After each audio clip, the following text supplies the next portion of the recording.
Steel ప్లాంట్కి పోలవరానికి నిధులు రావడంపై మీకు ఎలా అనిపిస్తుంది?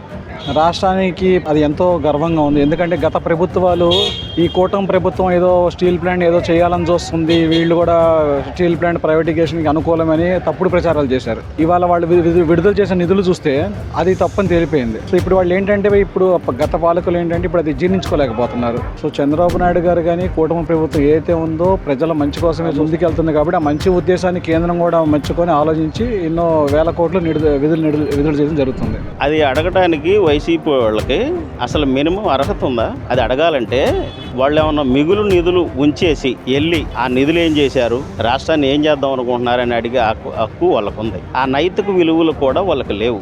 ఎందుకంటే దొంగ చేతికి తాళాలు ఇస్తే అందిన వరకు దోచేసుకొని పోయారు. ఇసుక, మట్టి ఏది దొరికితే అది అన్నీ అమ్మేసుకున్నారు. రాష్ట్ర అభివృద్ధిని గాలికి వదిలేశారు. కేంద్రం నుంచి మహాకూటమి వచ్చింది, రాష్ట్ర నిధులు తీసుకురావడం ఎలా ఉంది? ఈ రాష్ట్ర ప్రభుత్వం ఒక నిర్దిష్ట ప్రణాళికలతో 2020 విజన్ ఏదైతే ఉందో దాన్ని దాటిపోయి 20 నుంచి 47 అని ఒక సిస్టమ్ పెట్టుకొని దానికి అనుగుణంగా ముందుకెళ్తున్నారు. భవిష్యత్ తరాల కోసం గత ప్రభుత్వానికి భిన్నంగా యువతకు ఉపాధి కావాలి అనే ఒక నిర్దిష్టమైన రాజకీయాలకి అతీతంగా ముందుకెళ్తున్న ఈ ప్రభుత్వం చాలా ఇదిగా వెళ్తుంది. చంద్రబాబు నాయుడు గవర్నమెంట్ వచ్చిన తర్వాత ఈరోజు రాష్ట్రానికి నిధులు రావడంపై మీకు ఎలా అనిపిస్తుంది?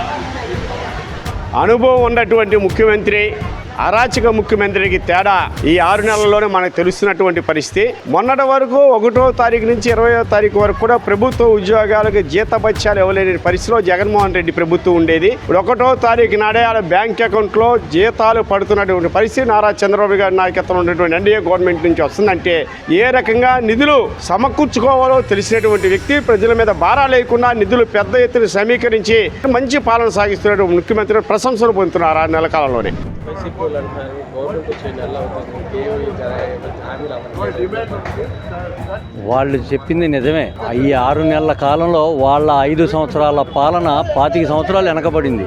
రాష్ట్రం ఈరోజు మనం చూసుకున్నట్టయితే 25 సంవత్సరాలు వెనకబడిపోయిన రాష్ట్రాన్ని కూటమి ప్రభుత్వం పైన నరేంద్ర మోడీ గారు, భారతీయ జనతా పార్టీ, ఎన్డీఏ కూటమి వలన మాకైతే తప్పకుండా మాకు ఒక ఆశ కనబడుతుంది. ఈ 5 సంవత్సరాల కాలంలోనే ఈ 25 సంవత్సరాలను అధిగమించగలమన్న ఆనందం మాత్రం కలుగుతుంది.